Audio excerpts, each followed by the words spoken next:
Well, thank you so much, Tricia. And I'm really excited to be here today to have this wonderful conversation with Val Quezada from Takeda and Martin Warters from Pfizer. And I'd like to start by asking them to introduce themselves in their own words. Val, would you like to start? Thank you. So my name is Val Quezada. I am the Learning and Development Manager at Takeda Pharmaceuticals in Los Angeles. And I have obviously not gone to school for IT or anything that relates to XR, and so I grew to love this topic during my master's program during emerging technology. And we'll be speaking more of that. Okay, Martin, please. Thanks, Karen. So my name is Martin Warters. I've been with Pfizer for the last 4 years. Up until 1 month ago, I was the head of education design management as part of Pfizer's research and development side of the house, but recently changed roles, and for the last 4 weeks or so, I am a product manager director for healthcare professionals. Got a background in education, especially emerging immersive technologies, and interest in simulation, serious games. And before Pfizer, I worked for various industries for training in 3D virtual worlds for the aviation and the energy sectors. On a more personal note, this is my very first AWE, so really looking forward, and can't think to a better way to start off the journey than by being in this room with you all today. All right, wonderful. Well, we thought it would be good to kind of get a sense of who is in the room here today. So I'd like to do this very fast, lightning round style. The only thing I want to ask you to say is the industry that you are working in. And we're going to start at the back and go across. So we're going to start in the back left, back row, and just shout out your industry, and let's just keep it going, run back and forth, and get through that. So we have a sense of who we are speaking to, and our panelists might be able to address some of their comments to you, to tailor them specifically for you. So let's start in the back left. Shout it out. Okay, keep going. University research engineering. Oil and gas. Keep going. Yeah, keep going. Yeah, go on. Let's go. Aerospace. Manufacturing. Education. Educational. Construction. Government. Public health. Consulting. Federal. Medical device. PR healthcare. Regulatory and compliance. Same. Education. Aviation.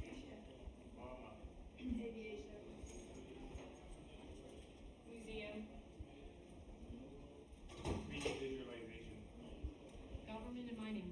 Civil services sector. Occupational safety. Cultural preservation. International development. XR industry in Latin America. Immersive tech. Marketing. Higher education. Training and simulation. Semiconductor manufacturing. Automotive manufacturing engineering. Higher education. Flight attendant training. Flight attendant. Education and research. State hardware. Social media. Vocational education. Higher education. Accessibility research and advocacy. Education for twice exception. Healthcare. Game education. CPGAR. Custom machine learning models. Training. Manufacturing. Aerospace. Defense and immersive learning. E-learning development. Scientific. Business school. Immersive tech for healthcare and life sciences. Life science healthcare. Education. Anatomy, physiology education. Corporate training across all industries. VR content creation. Security solutions. Wow, okay. That is quite a diversity there. So, wow, really fantastic to be here in the room with you. And so I hope that will help the two of you talk a little bit about what it is that you're working on, and as something relevant comes up, maybe address that to the audience. So let's start by asking you to talk about the projects that you were working on, kind of give an overview of them. Martin, would you like to start with that? Yeah, I'd love to. Thanks, Karen. So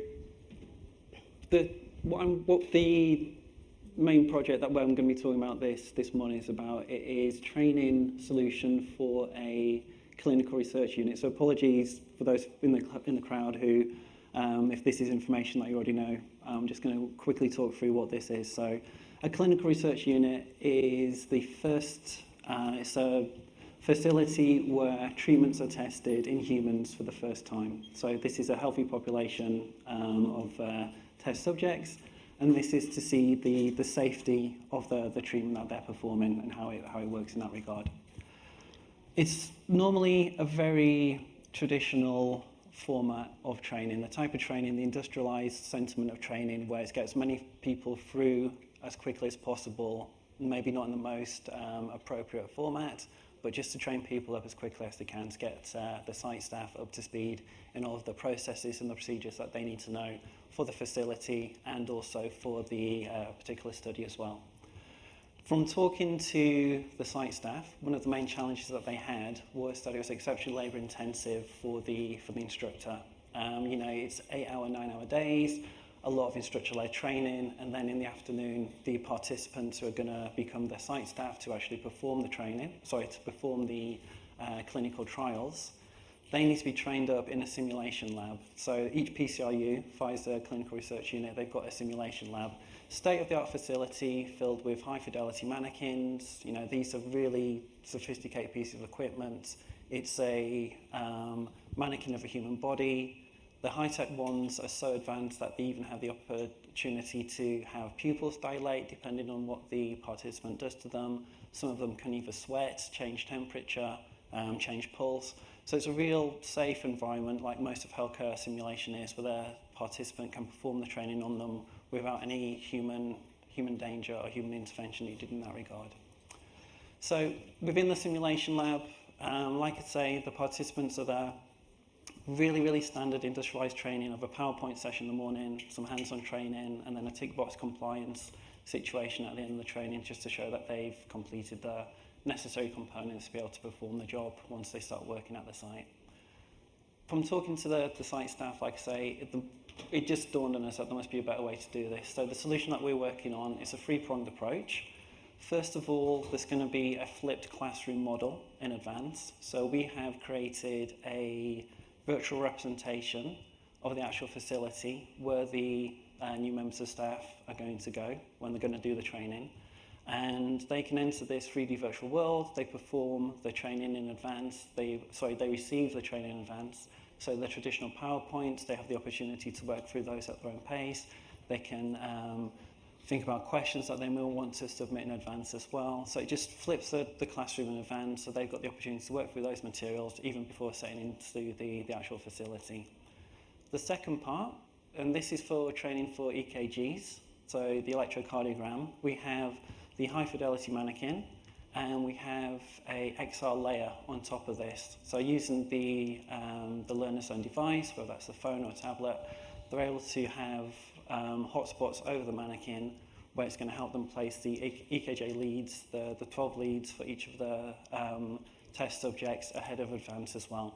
And with that additional layer, there's going to be support materials, there's going to be opportunities to ask questions, see videos, you know, if it's going to be a master practitioner talking through the process as well. So it's this idea of situated learning, but it gives them the sense of autonomy, own-paced. The instructor is still there, but it gives them the opportunity to just really focus on their own pace, their own learning, and the instructor's on hand for any hands-on additional assistance that they need. And the final part is, again, an XR solution where we have the same training, but this is something that the participant can do away from the actual arena. So again, it's a mirror of the facility, it's a mirror of the mannequin, and they perform the same task on their own device away from the actual situation and the setting, just to act as a reinforcement and re-engagement mechanism and device. So it's at the pilot stage right now, but we're really excited to see some of the results. And again, it just inherently makes sense, I think, just in terms of that whole situated learning, communities of practice, and that ability to do self-paced learning for the individual when they need to. Great, fantastic. Thank you, Martin. Val, tell us about your project. Sure. So I'm going to start out with a project that is still in production right now. Let me give some context. So I do work at a local manufacturing site.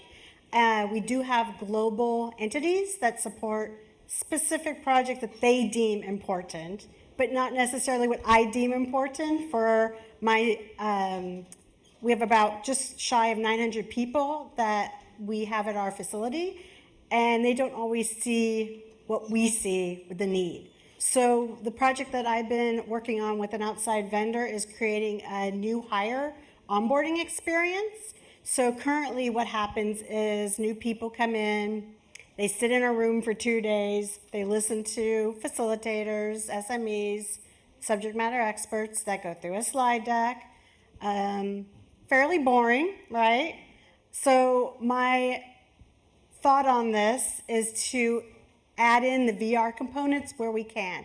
So the environmental health and safety discussions, the good documentation practices because of the type of industry I'm in. We have thrown in some basic GMP conversations, good manufacturing practices, and created these into modules so that we can set them up self-paced and intersect them in between the 2 days of instructor-led.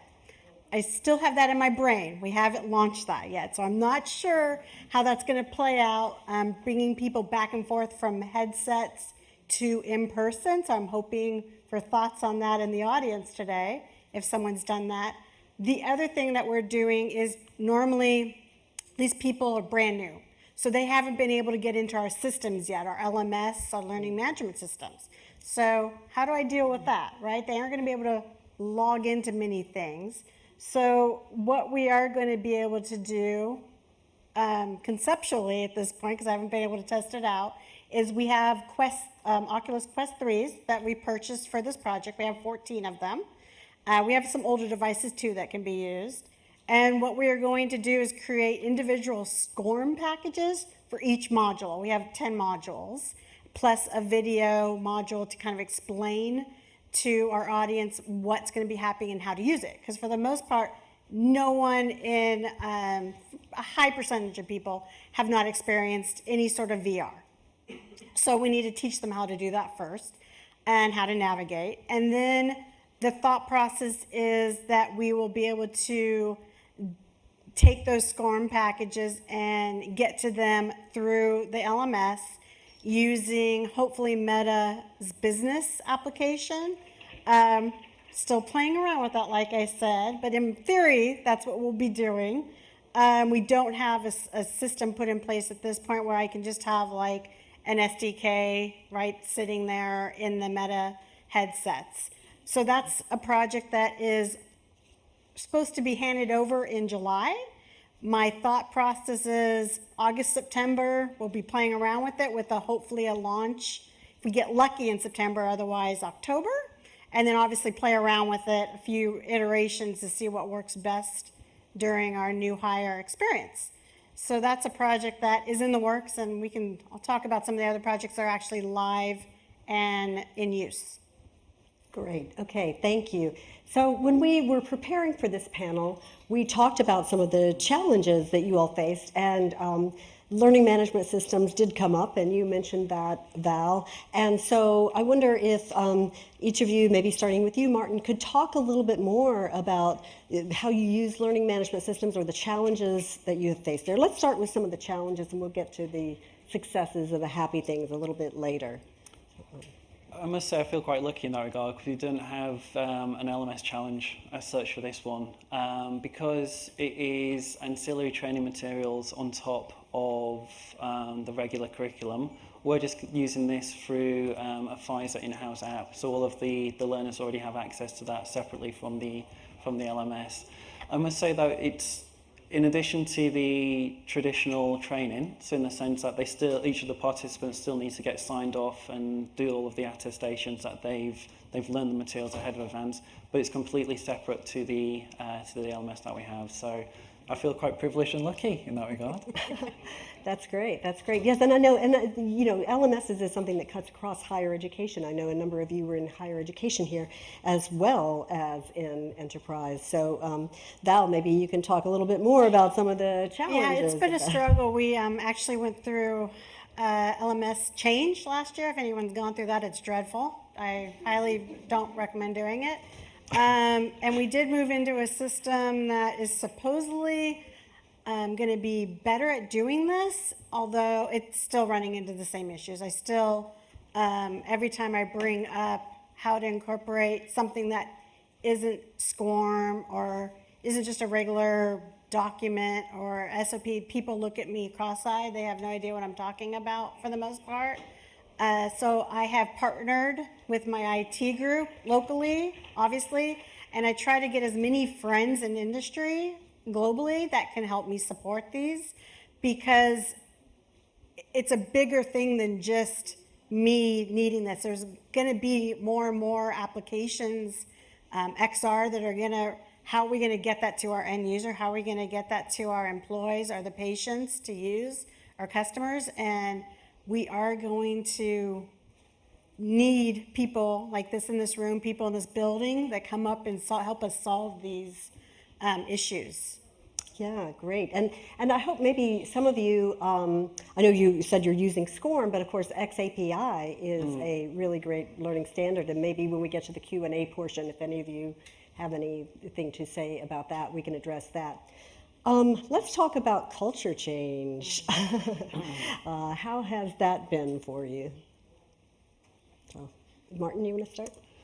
Yeah, that's the big one, isn't it? Let me see. I think, yeah, culture change is a tough one. It really, really is. I think obviously the challenges are huge. I can give a few ideas on what's worked well for us in just in terms of that cultural shift. I think you do need on the ground champions who are going to really, really, fight for the endeavour and have the wherewithal to explain when they need to and be champions when you're not in the room to explain why it's such a good solution, why it's such a good fit around the culture and why you should need to move it along and change. In addition to champions, I think the only advice I can give you, I suppose, would be it's that old adage, isn't it? You have, one opportunity to make a first impression, don't waste it.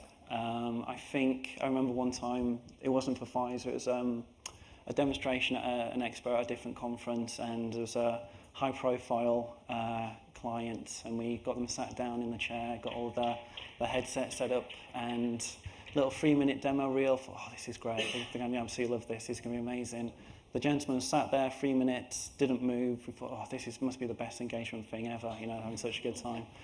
3 minutes are up, he took the headset off and goes, it was just a black screen. And it's like, great, thank you so much for that. And that was it. It's just that one opportunity to make that last, well, it made a last impression, I'm sure it did, but maybe not the last impression that we were going for. So that was definitely a lesson learned, just in terms of that. But again, just the local champions. Pfizer's quite a big organisation, and I think it has the same challenges as larger organisations as well. It's finding the pockets of interest and expertise around. We don't really have a concerted group, as it were, of XR experts or focus groups or anything on those lines. But I think it's just finding the people in the organisation and, we're like a magnet attracting each other and working through best practices, especially with the cultural shift as well.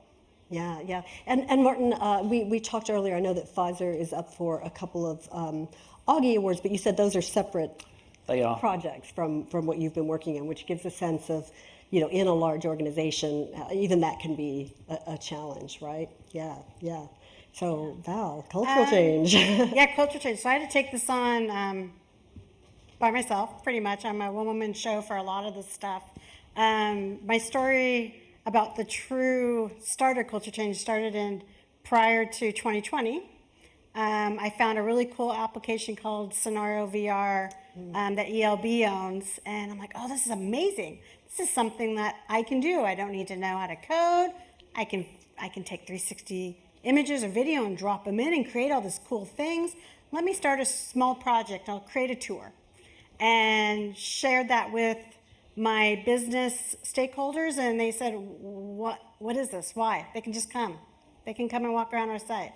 A few months later, we hit COVID, and all of a sudden I'm getting tapped on the shoulder, hey, that cool tour. Can you make that happen like tomorrow?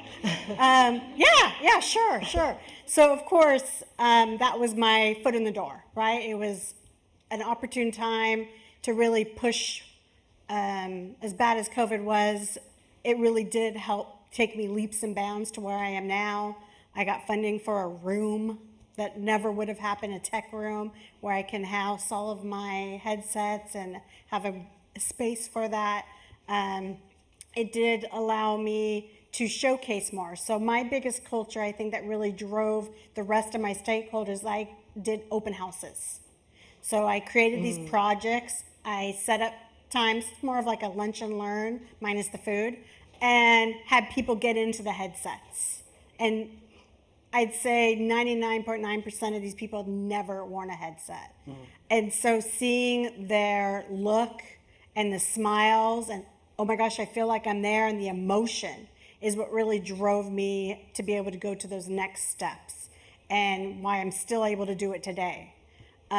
Without that, I would have been dead in the water and still trying to figure out how to make things happen. So being able to go beyond just an email or something, really showcasing what you've done and letting people experience it themselves is what will help with the culture change.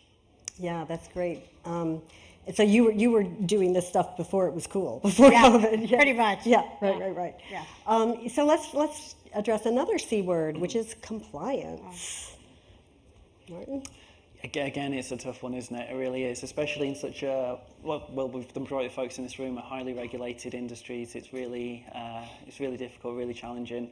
Even just with e-learning, we found that the training component is really difficult to get compliance. We were looking into trying to do something a little bit more evolutionary in terms of doing adaptive learning, and this was just a standard e-learning course, and there was just so many pieces of red tape and hoops to jump through for something relatively, again, inherently that's going to make sense for our learners. Again, with the solution that we're working on right now, because it's a separate entity to the SOP training that the participants are doing, and it's more of an ancillary support mechanism. As long as the compliance is adhered to in terms of the attestations and the training and the sign-off, we're golden in that regard. We're okay. So, well, I'm sure that's slightly different. Yeah, I got really cozy with my quality partners so that they could understand what I was trying to do, and they do have to approve most of the trainings that we create for VR. It still follows that same path. I will put something into our document management system that allows them to approve it on the system, but then obviously they're reviewing the stuff in the headsets. The other thing is championing the stuff with regulatory, because eventually it's going to be part of that conversation. We do have business people in our industry that go and talk to the regulators and are part of that conversation. So I make sure those people are in the room with me, and I can share what we're doing and how we're going to drive change, because the regulators aren't going to do that for us, right? We have to be the people that hold those conversations and help educate them. So definitely compliance is always at the top, and a project that was done with a counterpart at another Takeda location actually is an FDA audit experience that they created. Has a little bit of AI in there, so you can sit with an auditor. There's different versions of it. They have a Gemba walk. They have actually explaining a deviation in the system. And so we did bring that, luckily being a company, a global company, we do share things. We were to drop this file content into our Oculus ProQuest, because it does have the eye tracking. And so that was nice to be able to offer that to our site, bring in that compliance nature and that quality partner, because now they have something that is meaningful to them so that we can drive that next project. Yeah, that's really smart. Sort of making the compliance officers, the regulators, partners rather than viewing them as adversaries, right? Yes, definitely. Yeah, really great. So two things that I think of as going together. You may want to talk about them separately, but device management and field deployment. Any comments on on that? Get all the tough ones. Yeah, it's difficult enough trying to look after every employee who has a mobile phone and making sure that they get updated and are stored correctly as well. We did a model where it's localized hubs for facilities. That seemed to work well for device management and storage. I think there was a potential for a model to be overarching and just have a centralized, dish it out to everybody within the organization, but it was just too difficult to manage. So it was localized areas for localized needs in that regard. And Val, you mentioned obviously the COVID situation as well. So one of the challenges that we had was the hygiene component and just making sure all the devices were cleaned and operational in that regard. But I think even for the smaller mid-sized companies that are more of a localized, specialized arena for device managers is gonna work well. And then just keep on top of all of the updates and the compliance around those as well as best you can. But certainly just the local champions again, I think, in that regard. Yeah, wow. And when it comes to hygiene, if you don't know about CleanBox, they have a booth here, and that's a really great solution for hygiene. So Val. Yeah, I'll play off of that. I at a vendor show I was at 2 years ago, I was able to get a very big box. Trying to remember the name of the vendor. You guys can bug me later, I'll look it up for you.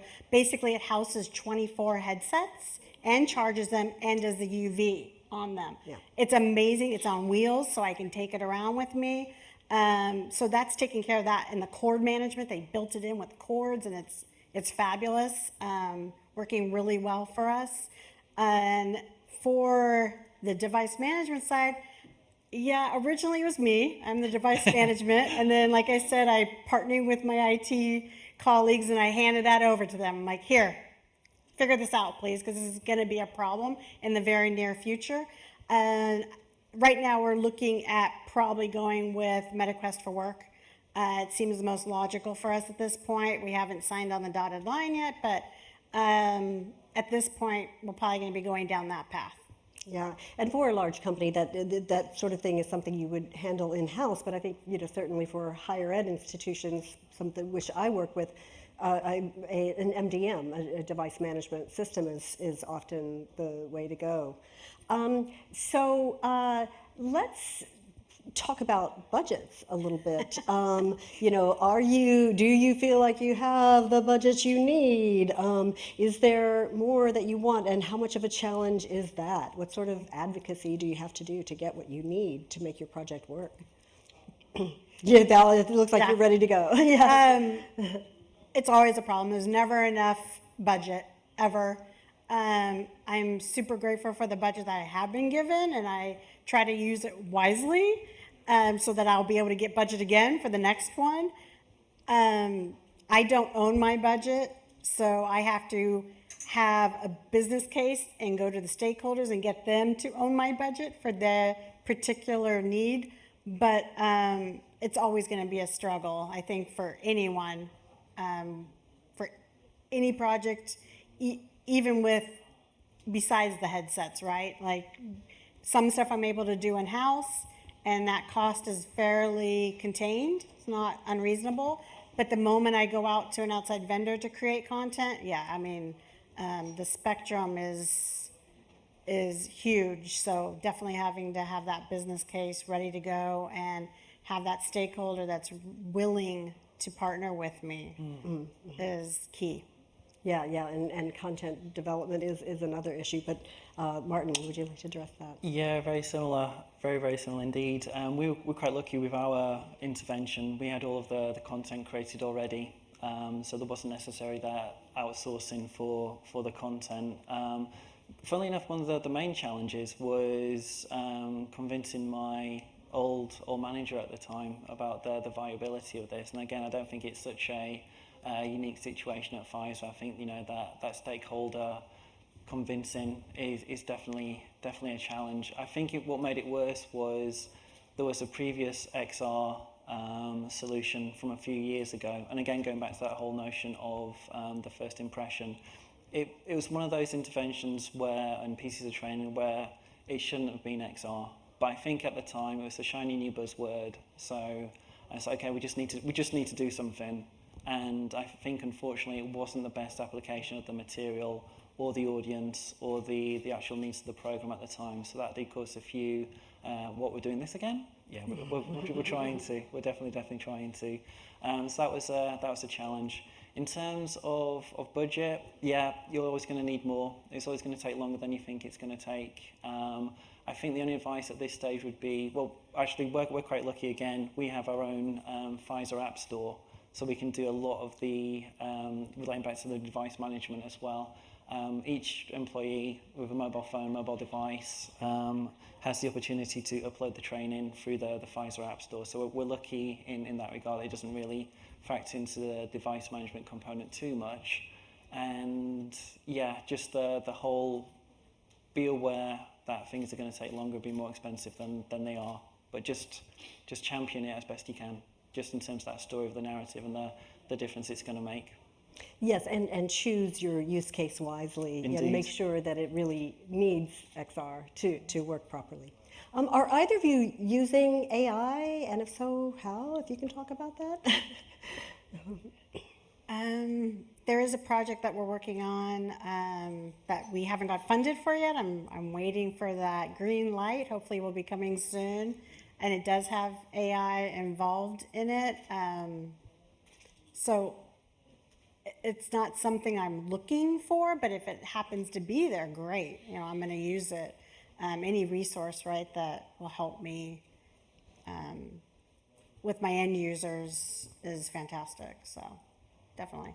Yeah, we're using AI in terms of looking for thematics from learner feedback on our interventions, see if there's anything floating around that we can really capitalize on. So that's what we're using right now. I can see though, you know, like we were mentioning, talking about a little bit earlier, you know, 2-3 years time, I can see that being a huge factor just in terms of that content development and content assistance as well. I think the two will definitely go hand in hand at this stage.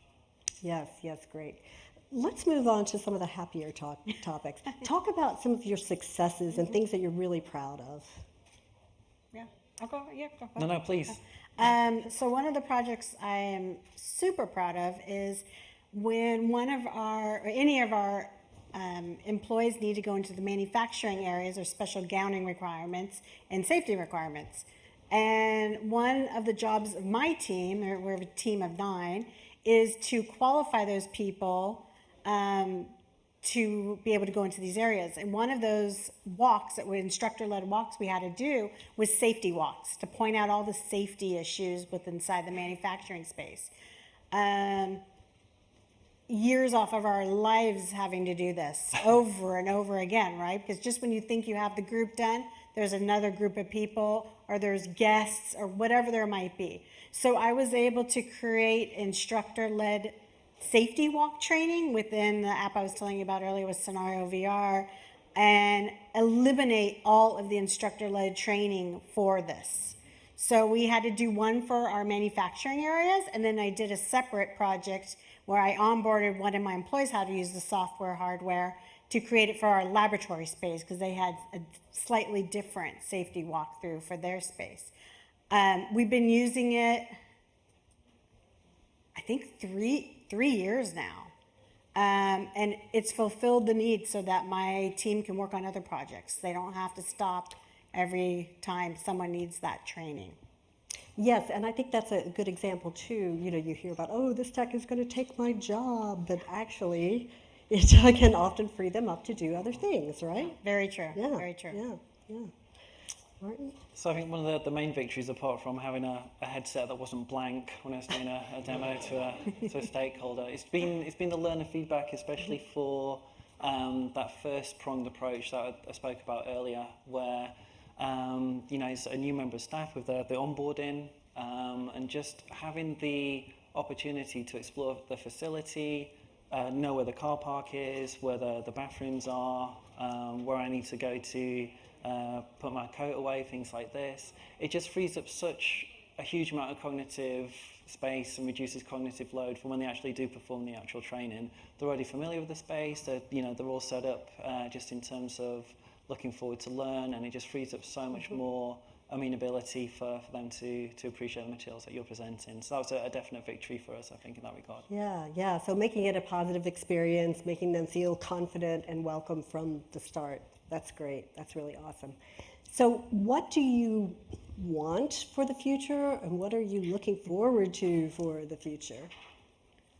Yeah, so like I mentioned before, I do have a space for the experiences to happen, but my ultimate goal, I don't know when this is going to be, is literally out on the manufacturing floor or in the quality labs, there will be headsets there. And people would just grab a headset and do their training, or if they need a refresher, they'll grab a headset and do it. Obviously very long term. I thought I'd be there by now, but overachiever here. So, but I think that is a possibility, especially with all the devices coming out. They're getting lighter, they're getting faster. They don't need to be tethered to anything.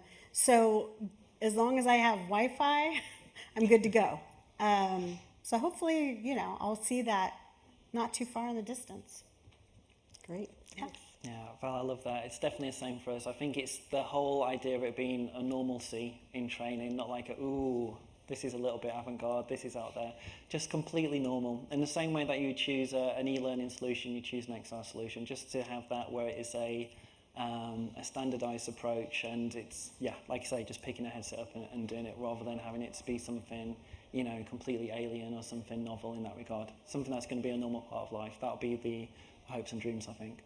Yes, and we're really lucky in terms of the headset development and how that has been advancing, and also just in terms of awareness among the general public. So it is less of something that they've never heard of before, and it's very scary. Maybe they haven't tried it, but at least they probably have heard of it, right? Mm-hmm. Yeah. So what are some other things that we haven't addressed here that you would like to tell the audience about? Yeah, one other thing is I am an instructional designer by trade, and so one of my big things when I'm creating any content is accessibility. I remember hearing someone saying they're in that industry. VR in itself at this moment is not accessible. We get that.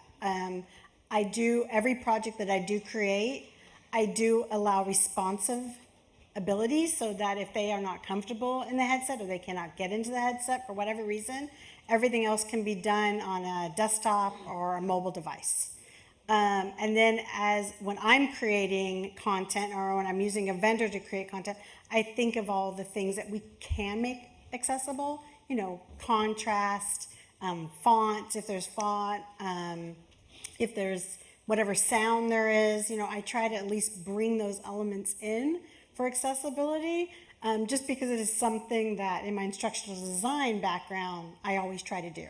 So I'm still trying to do that in my XR projects as well. Great. Yeah, Val, that's a really good point with the whole accessibility. I think again, the hopes and dreams and just where we are right now, I think for education and training in XR, we're still out when movie cameras first came out, we're still at that fixed one camera position.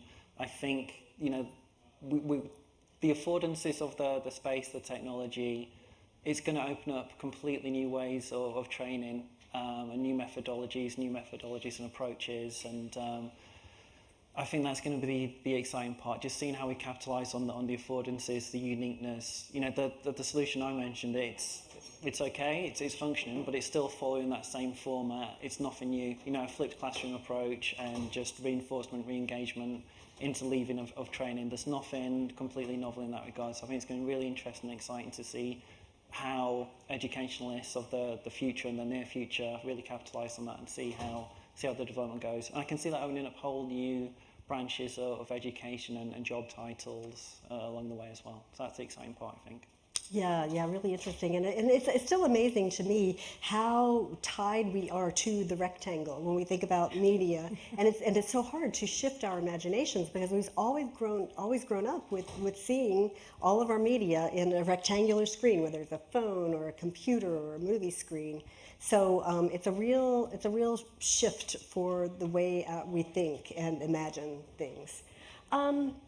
So I think that maybe at this point we would like to open things up for the audience to ask questions of our panelists. And our wonderful track chair, Tricia Blake here, has a microphone, and there's already a question right behind you. Gosh, the mic is already hot. Here we go. This may be a question more for Martin, but I'm curious, you mentioned instructors. What was your process, or is your process, to upskill them, make sure they're familiar, comfortable, able to handle the responsibility? Thank you for the question. So again, really lucky for this initial endeavour. It was a local champion who was already familiar with a lot of the tech. But saying that, I did learn from doing the focus groups and the analysis and the needs analysis of the programme that a lot of the nurse practitioners didn't already have a background in training. So we had to upskill them already just with the subject matter area in terms of what they need to learn what they needed to teach successfully. That was quite the challenge as well. So not necessarily unique to XR, but again, for this, we were lucky enough to have that local champion on the ground. Thank you for that. Oh, yeah. I've got here. The mic is hot. We're going to go over there. We got some time, so this is really great. Introduce yourself and then your question. Hello, my name's Christian. I'm an instructional designer at my company, and I've just started playing around with developing some XR training experiences, and I've been demoing it everywhere I can, and everybody loves it. My one question for you is, have you any experience with exporting any like analytics or performance behavior from the headset to a outside source? My vision would be to get it back into the LMS and just see the students' progression. So that's it. Yeah, great question. Yeah, I guess I'll take that Please one. do. In a nutshell, no. I'm able to get completed, not completed, the famous ones, more because of my LMS, right? Not because we can't do the API, but trying to get that support of people that understand what I'm doing and what I need on that side has been really difficult. I'm hoping at some point, right? Because that's what will really help us know that we're on the right path, or, what we need to change when we do iterations. But yeah, no, right now, maybe someone in the room, but no. Do you want to address that, Martin, or you think? I was just going to say, I look forward to your talk next year. When we solved it. Yeah, look forward to that one, Christian. It's what it takes. Yeah. Good. Thank you. And we still got 13 minutes, so, one question, introduce yourself, and then I'm going to show some love to the back, and then I'm going to come back up. Hello, my name is Irfan Khan. I'm the CEO of Supernova Academy. And essentially, I've been in the education for 20 plus years, teaching online, in person, live, and all that stuff. So I had a vision to bring something immersive to the classroom, right? I'm not a designer, but I have a passion for teaching, right? So what we're doing is we're offering education for medical students for anatomy and physiology, okay, using XR, AR, VR. So my question to both of you is that the LMS that you guys are using, we're looking for basically an out-of-the-box solution where you can plug in into a website, right? That way it will be easier to use. And second question for Martin is, as you're dealing with different things, compliance, I'm talking about medical compliance, right? HIPAA and all confidentiality. How are you handling that? I can answer the confidentiality part straight away. So they would form part of, nothing would be violated just in terms of the SOP and standard operating procedure for that particular study. And again, this is all just training in regards to the mannequins. I can tell you the mannequin's name; they won't mind. They'll be fine with that one. With your area, especially with the physiology, there's so much good stuff going on, isn't there? Just in terms of some of the HoloLens and some of the other components as well. So it's a good field to be in for that type of training. But no HIPAA violations at all in terms of the training that we're providing. Thank you for that. And I make my way to the back of the room. Questions? You put your hand up first, and then we'll go here. Yeah, so I'm doing the same thing. I feel like I'm back in a conference room, back in the main headquarters, same conversation. So we appreciate you all being candid about this. What are some of the development tools you're using for your 3D assets? And have you learned that workflow yourself and propagated that throughout your organization? Do you want to go first? I can go. So for the 3D assets, super expensive to create. I don't have the background. Some of the apps that I've been using have it, and when it makes sense, I'll use it.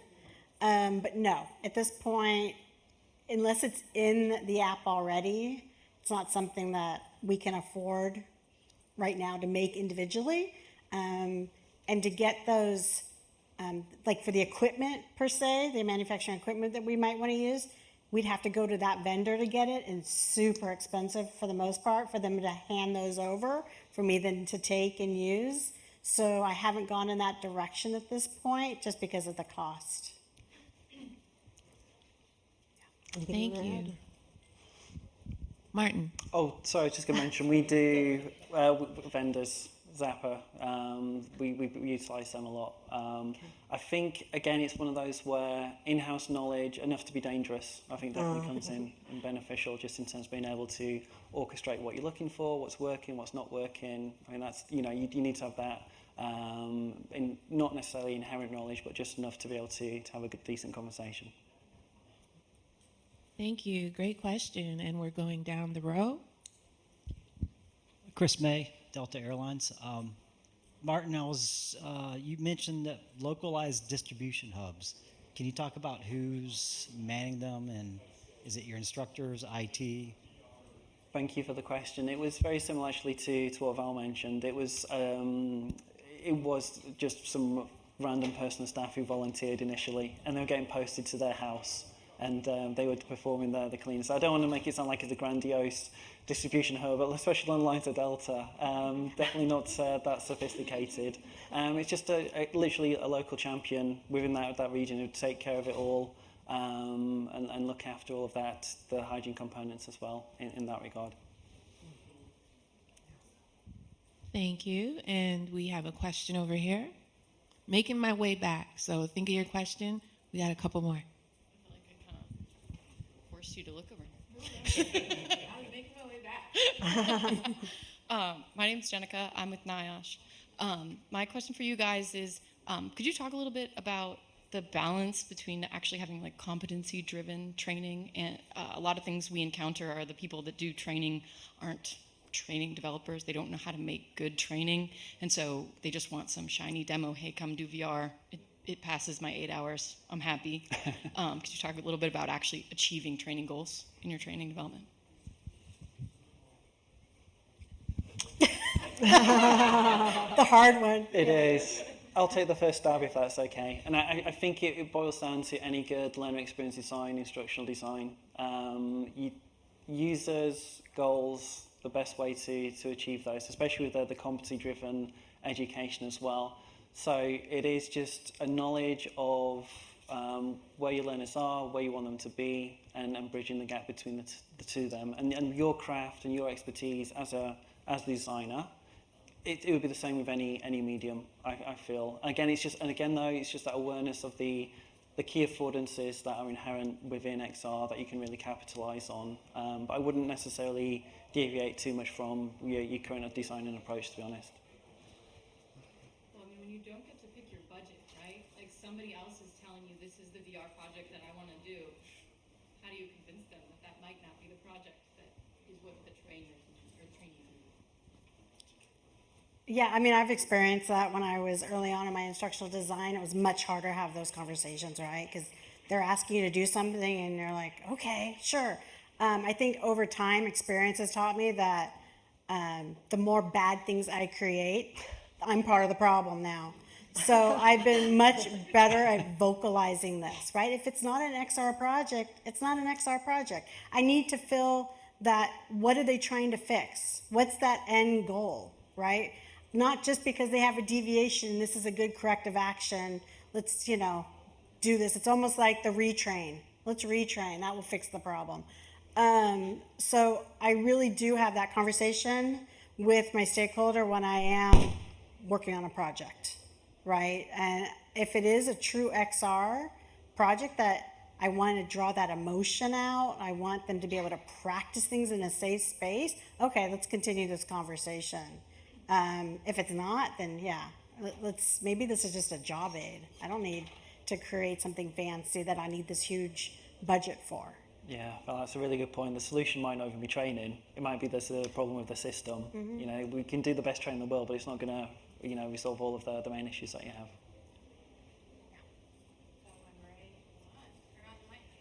Turn on the mic. You ready? It's your moment. No pressure, okay. Hi, my name is Joanna from California State Long Beach, instructional designer.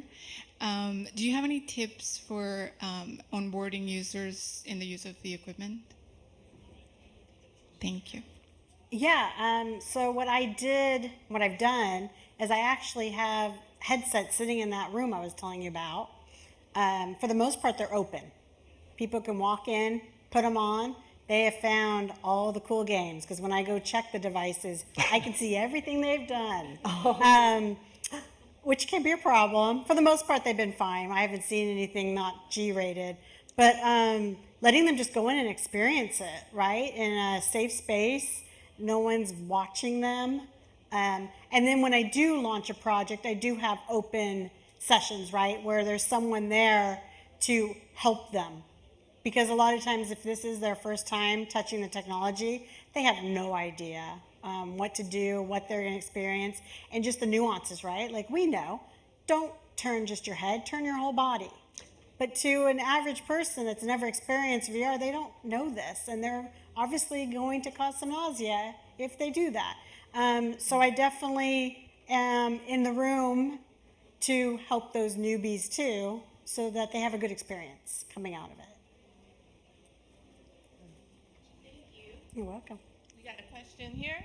A question here. So are you finding that the younger generation is adopting these new technologies a lot faster? We definitely are. I don't know. I mean, I know we hear that a lot, and it's something that we would think, but I'm amazed at everyone who's adopting it, right? I don't really want to pinpoint it just to that generation, because I feel like I'm not that generation, and I figured it out, and I'm creating XR, right? And yeah. I grew up when there was no cell phones, so if I can do it, right? So I try not to look at it that way. I'm in a room full of people, you know. I help them just the same, the generation coming in and the generation that's been around forever. I think it might be more expectations. You know, the current flock of students going through university now, and some of the really engaging, immersive experience that they're having, they're not going to sit well with just a PowerPoint in a crowded room. So I think that might be more of the orientation there in terms of the generational aspect. Thank you for that. I think we have time for one more question, and then we can wrap up with any key takeaways. Karen? Hi. How you doing? All right. We're figuring out who got to ask the last question. Oh. we were going to do rock, paper, scissors. So many questions. I guess one, in terms of measuring success, you know, I think a few questions have come up, like can you export data? How are you doing that? Did you have any strategies when you were looking at success pre-XR versus success post-XR? And how are you comparing those? Is there like A/B testing? Is there something to, I mean, going back to a lot of questions in terms of like justifying additional budget. Mm-hmm.